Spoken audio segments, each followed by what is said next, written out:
Hello friends, welcome back to my channel. என்னால் ரொம்ப நாளாக வீடியோஸ் கண்டினியூஸாக போட முடியல. First of all sorry. சில பர்சனல் இஷ்யூஸ்னால என்னால் கண்டினியூ பண்ண முடியல. திரும்பவும் நான் என்னோடய வீடியோஸை கண்டினியூவாக போஸ்ட் பண்ணுறதுக்கு ட்ரை பண்ணுறேன். வாங்க வீடியோக்குள்ளே போகலாம். இன்றைக்கி ஒரு சிம்பிள் ரெசிபி தான் நான் ட்ரை பண்ணியிருக்கேன்.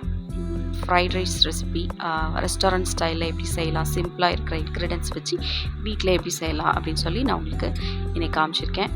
அதுக்காக பீன்ஸ், கேரட்டு, கோஸ், குடமிளகா, யூஸ்வலாக எடுக்கிற காய்கறி எல்லாமே ஃபைனாக கட் பண்ணி வச்சுருக்கேன். கொஞ்சமாக ஒரு 4 பல் பூண்டு ஃபைனாக கட் பண்ணி எடுத்து வச்சுருக்கேன். அப்புறம் பாஸ்மதி ரைஸ் இது போல் நம்ம உதிரி உதிரியாக வடித்து சாதம் கொஞ்சம் எடுத்து வச்சுக்கணும். இப்போ செய்ய ஆரம்பிக்கலாம்.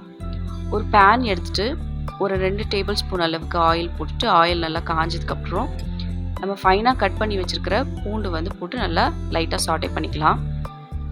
நம்ம பூண்டு வதக்கும் போதே அந்த ஃப்ளேவர் வரும். அந்த ஃப்ளேவர் வரும்போதே நம்ம மற்ற காய்கறி எல்லாம் சேர்த்துக்கலாம். பீன்ஸ், கேரட், கோஸ், குடமிளகா இப்போ ஆட் பண்ணக்கூடாது, லாஸ்ட்டாக ஆட் பண்ணிக்கலாம். ஏன்னா அது கொஞ்சம் நல்லா வதங்கிடும், கலரும் மாறிடும். இந்த காயெல்லாம் போட்டுட்டு லைட்டாக வதக்கினா போதும்.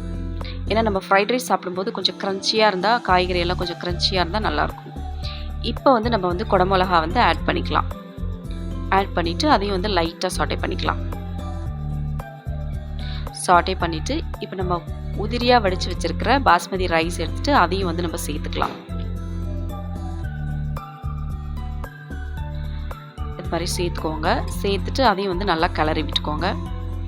இது நம்ம இந்த ஃப்ரைட் ரைஸ்லாம் கலரும் போது ஸ்டவ் சிம்மில் இருக்கணும். சிம்மில் இருக்கிற மாதிரி பார்த்துக்கணும். இப்போ தேவையான அளவுக்கு உப்பு மட்டும் ஆட் பண்ணிக்கலாம். இதுக்கு நம்ம வெங்காயம், சோயா சாஸ், டொமேட்டோ சாஸ் அந்த மாதிரி எதுவுமே தேவையில்லை.